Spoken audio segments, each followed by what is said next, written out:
One NBA player said people used to be 100 meters tall, while another believed the world was flat. These are the strangest things NBA players have ever said. Now, he thinks things don't get dumber than that. But when Jordan Clarkson got a chance to speak on the podcast, what he said was not just stupid, it was pretty ridiculous. Back in 2018, Jordan Clarkson and Larry Nance Jr. were team partners in Cleveland and decided to take a road trip and podcast together. But that is when things changed dramatically. Clarkson began to express his views on certain ideas of insidious cunning until he came to the real mermaids and that dinosaurs lived under the sea.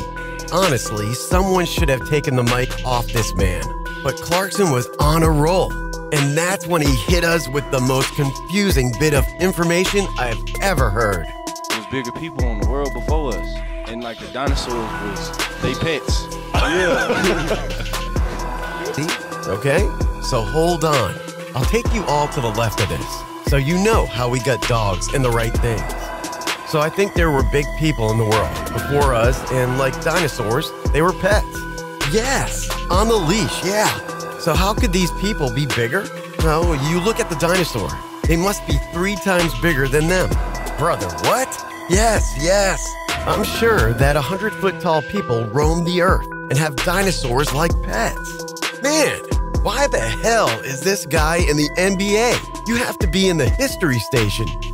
Speaking of players who always turn into memes, nothing compares to Patrick Beverly, who thinks he is better than LeBron James.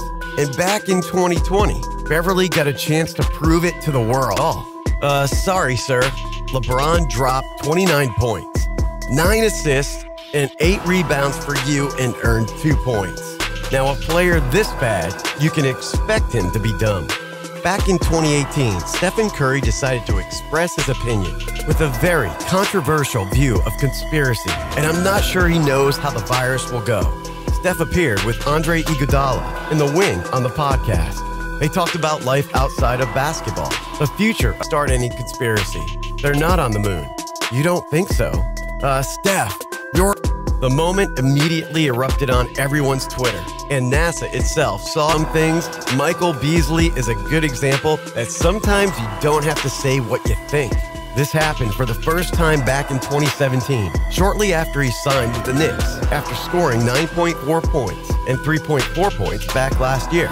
Beasley held his press conference, where he was asked about his team, his views on the year, and most importantly about him.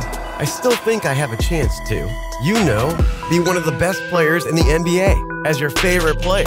I'm your favorite player who knows, and it's not enough for me to know that. I want the world to know that. I swear, I see this brother looks like he's on a different planet. Sign me up for whatever he had, please. And check out that Beasley was designed. There is no one better to start with than the man who set himself up during the NBA game. Yes, I am talking about Paul Pierce. And since then, he retired and became a commentator at ESPN. Now, you're going to think about a new job like this. You wouldn't do anything stupid that immerses yourself in an NBA game, but somehow you did it. Back in 2017, Joel Embiid had just scored 23 points and 11 rebounds during the game, although he played 10 minutes less than usual, and Pierce should have considered the situation. But what he says will probably go down as one of the most notable things ever said in NBA history. We just tasted it all. I want every burden. Paul, what the hell did you just say? You want to taste whose burden? Ron Arterst has changed his name to Metta World Peace, and I think none of us know why he made this change. Well, Metta Ron, whatever you want to call it, decided to clear things up with a reporter during the news day. And it led to some of the wisest quotes I've ever heard. I've been asking a lot of players if they call you Metta World Peace or Ron Arterst now. And all the rookies say Metta, and all the veterans say Ron. What about that? Is this some kind of hazing? Well, I'm so glad that Jesus Christ did not allow me to lose my teeth when I was 28. But I was wondering, what if you kept your child's teeth until he was 18 or 20 and then lost them? That would look really bad.